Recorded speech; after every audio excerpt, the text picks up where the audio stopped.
Hello guys, आज हम पढ़ेंगे इंडिकेशन। ठीक है, सीईटी के ये क्या है, वीक में 2 से 3 टाइम दी जाती है। मोस्ट कॉमन इंडिकेशन क्या है? मेजर डिप्रेशन पेशेंट में इनवॉलिटेशन, यानी कि ये बार बार।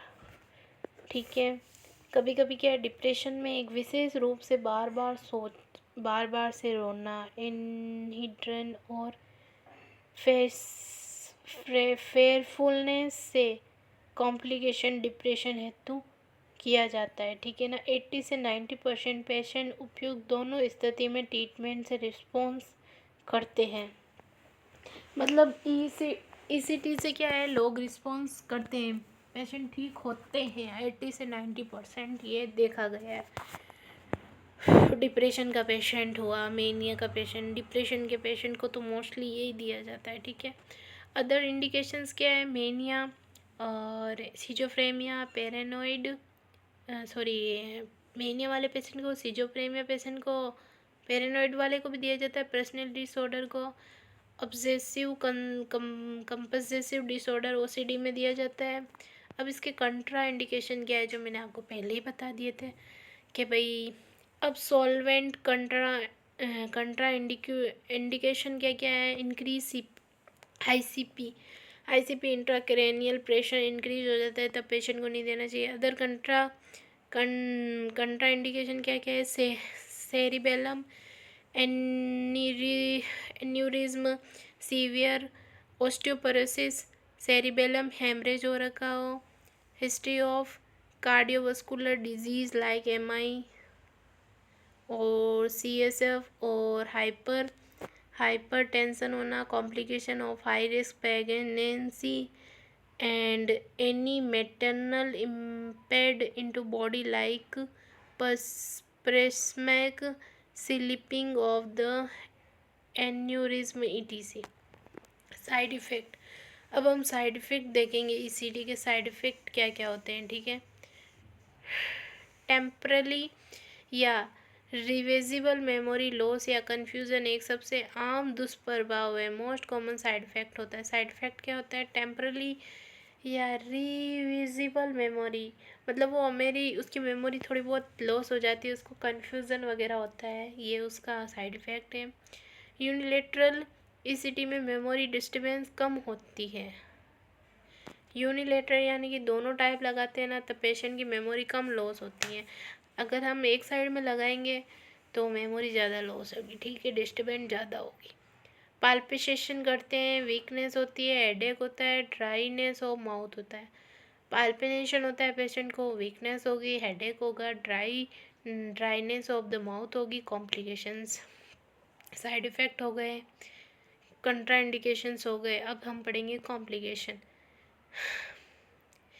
फ्यूचर मुख्य रूप से वर्टिब्रा, फीमर, ह्यूमर्स, डाइलोकेशन हो जाते हैं, डिसलोकेशन हो जाते हैं, मुख्य रूप से लोअर जॉ में, जो विशेष रूप से ओल्ड ऑस्टियोपोरोसिस पेशेंट में होता है। रेस्पिरेटरी रेस्टनेस हो जाती है, बैक पेन होता है, मोर्टेलिटी अबाउट 2%, 10,000 ट्रीटमेंट, मतलब बहुत कम है मोर्टेलिटी रेट डेथ होने की। ठीक है, अब इसमें रोल क्या होता है अपन का, नर्स का। ठीक है ना, role of nurse in before ECT और आफ्टर ईसीटी में। ठीक है, role of nurse in before ECT procedure, patient को स्मोकिंग न करने की सलाह देवे ताकि सिक्रेशन कम बन सके। पेशेंट को बोलना है कि भाई आप स्मोकिंग करते हो तो आपको नहीं करनी है, ताकि सिक्रेशन ना हो। ठीक है, वॉमिटिंग व एस्पिरेशन को रोकने के लिए ट्रीटमेंट से 6 घंटे पहले पेशेंट के एनओपी नॉन पर ओरल रखना है, मतलब मुंह से कुछ नहीं देना है ट्रीटमेंट से पहले। उसको वॉमिटिंग या एस्पिरेशन होने की रोकने के लिए हमको ट्रीटमेंट, ये जो ईसीजी है, इसको देने से पहले 6 घंटे पहले पेशेंट को मुंह से कुछ नहीं देना है। आप वो ग्लूकोज लगा सकते हो पर मुंह से कुछ नहीं देना है। ठीक है ना। अनवांटेड एरिया में इलेक्ट्रिक शॉक के पास होने को रोकने के लिए प्रोसीजर से पहले ग्लाउज ग्लाउज डिस्टेंस क्या ये ग्लाउज वगैरह पहना देने चाहिए। ठीक है, ग्लाउज वगैरह पहना दो,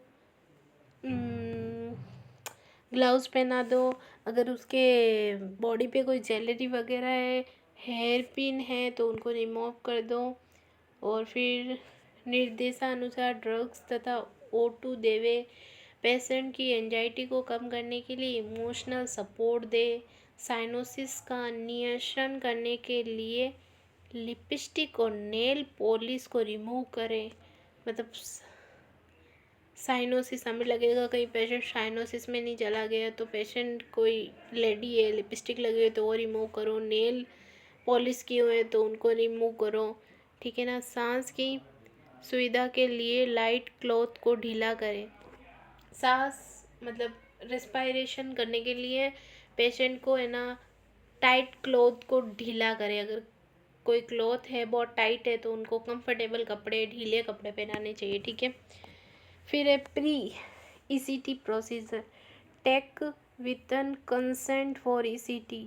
इन्फॉर्म कंसेंट, सब स्टिल कंसेंट। मतलब इन्फॉर्म कंसेंट होता है, कंसेंट होता है जिसमें क्या है, पेशेंट को लिखा होता है कि भाई ये काम तुम कर रहे हो अपनी मर्जी से। इन्फॉर्म कंसेंट कहते हैं उसको। ठीक है ना। इन्फॉर्म कंसेंट एक हेल्दी केयर प्रोवाइडर द्वारा ट्रीट किए जाने वाला एक रिसर्च स्टडी में रेंडमाइज्ड करने के लिए एक अच्छी तरह से सलाह दिए गए और मानसिक रूप से सक्षम रोगियों द्वारा सहमति होती है।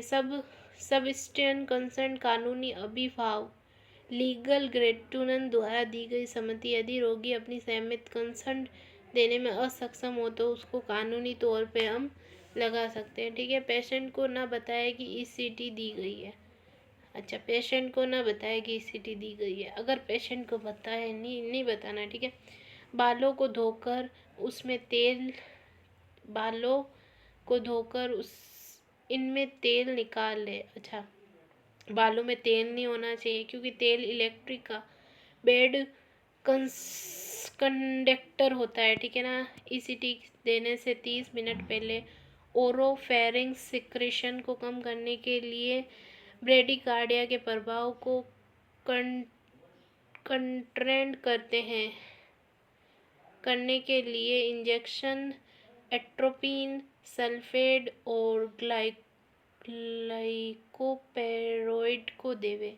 ECT के तुरंत पहले अल्प समय के लिए एनेस्थेटिक प्रभाव पैदा करने के लिए इंजेक्शन थोपेनाइड सोडियम 0.25 से 0.50 ग्राम सोडियम पेंट्रोइड देवे। एनेस्थेटिक एजेंट देने के बाद बोन व फ्रैक्चर व डाई लोकेशन को रोकने के लिए मसल रिलैक्सेशन जैसे इंजेक्शन सक्सीकोनाइन 30 to 40 mgm देवे। रोगी को ECT के दौरान कंफर्टेबल डोरल यह सुपाइन पोजीशन देवे और मसल रिलैक्सेशन से अपने होने से रोकने के लिए facial mask, Anbu bag, pure O2 दे क्योंकि एसिलोकोटेलिनाइन से है ना रिस्पायरेटरी मसल्स का पैरालाइज हो सकती है। जो हम एसिनोकोलेटाइन देते हैं ना पेशेंट को, उससे क्या है, पेशेंट की रिस्पायरेटरी प्रॉब्लम हो सकती है, इसलिए पैरालाइज हो सकता है, इसलिए पहले ही उसका एंटीडोट रखना चाहिए। ठीक है। Role of the nurse during ECT procedure. जीभ और होठों की इंजरी को रोकने के लिए माउथ गेज या टंग डिप्रेशन को लगाए। टंग डिप्रेशर होता है उसको लगाए या माउथ में गेज लगाए, गेज। ठीक है। फ्रैक्चर को रोकने के लिए क्या करना है, रोगी को केयरफुली रिस्ट्रेन करने में मदद करना है। ठीक है ना। रिस्ट्रेन करने में जागने तक पेशेंट के साथ रहना, यूँ नहीं कि पेशेंट को छोड़ के चले गए, पेशेंट के जागने तक पेशेंट के साथ रहना है। Role of nurse after ECT procedure. ये सब उनके करने से पहले, करने पर, अब क्या है करने के बाद। फिर क्या है, सर्व के एस्पिरेशन से बचने के लिए रोगी को रीनिंग कॉट पर साइड लाइन पोजिशन रखे, जहाँ वो सो रहा है उसकी side line position they patient को, और जागने के बाद रोगी को समय, स्थान और घटना के बारे में रिकरेंट करवाए। ठीक है। रोगी को घटना के बारे में फीलिंग व्यक्त करने के लिए प्रोत्साहित करें। उपचार के 1 घंटे तक हर 15 मिनट में वेटल साइन की जांच करें। रोगी को रीएसेंस दे, क्योंकि सीटी के बाद रोगी अत्यधिक सुझाव मानने योग्य होता है।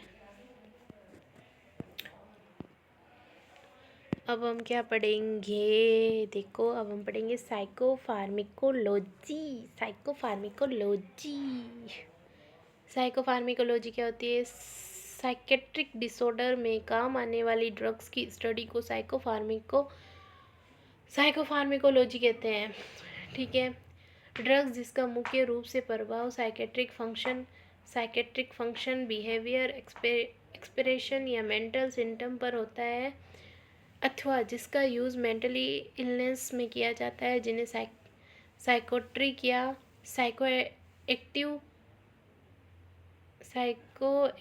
ड्रग्स कहते हैं। ठीक है। Classification of psychotropic drugs. अब हम क्या करेंगे? क्लासिफिकेशन करेंगे किसका? साइकोट्रोफी ड्रग्स का। ठीक है। Psychotropic drugs are classified into following graphs. सबसे पहले क्या है? एंटी डिप्रेशन ड्रग्स है, एंटी एंजाइटी और सजेटिव हाइपोटोनिक ड्रग्स है, एंटी साइकोटिक ड्रग है, मिसकॉन्सिनेंस ड्रग्स है, मूड स्टेबलाइज ड्रग्स है। ठीक है। एंटी डिप्रेशन ड्रग क्या होती है वो पढ़ते हैं। देखो, एंटी डिप्रेशन ड्रग्स को क्या बोलते हैं? मूड एलिवेट करवाती है। जो एंटी डिप्रेशन पेशेंट को ड्रग देंगे ना, मूड को क्या करेगी? एलिवेट। या थर्मोपैटिक ड्रग्स भी दे सकते हैं, थर्मोलेपिक ड्रग भी दे सकते हैं। ठीक है। प्रथम एंटी डिप्रेशन ड्रग्स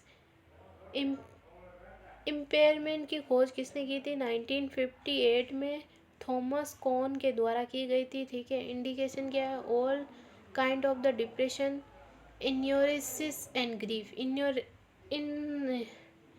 यूरेसिस किसको बोलते हैं? जो यूरिन पास करता है नाइट टाइम में बेड बाथिंग करता है उसको बोलते हैं। ग्रीफ किसको बोलते हैं? जिसने कोई चीज़ खो दी हो, उसको लॉस कर दी। मोड ऑफ एक्शन, इसका एक्शन क्या है? ये बॉडी में है ना, देखो ये बॉडी में क्या करती है? एक्स्ट्रा सेलुलर न्यूरो ट्रांसमीटर और सेरोटोनिन व नॉन इपिनेफ्रिन के लेवल को बढ़ाती है। Depression drug, anti depression drug. ठीक है। ये न्यूरो ट्रांसमीटर पेशेंट के मूड को एलिवेट कर देते हैं।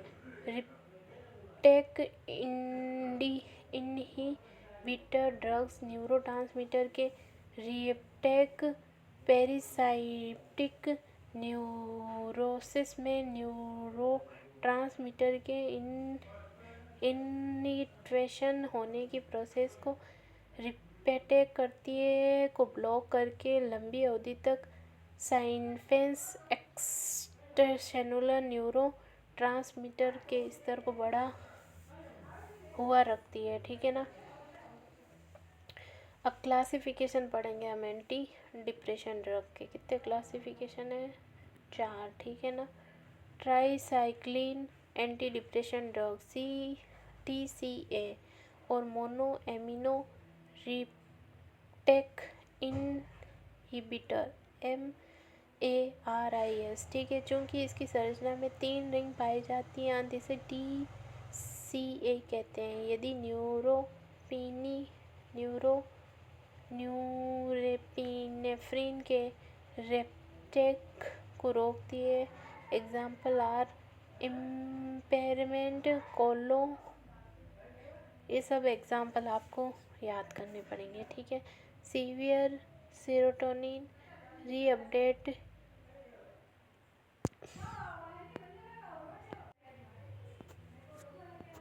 एंटी डिप्रेशन का है ना, वो क्या बोलते हैं, हमने कुछ,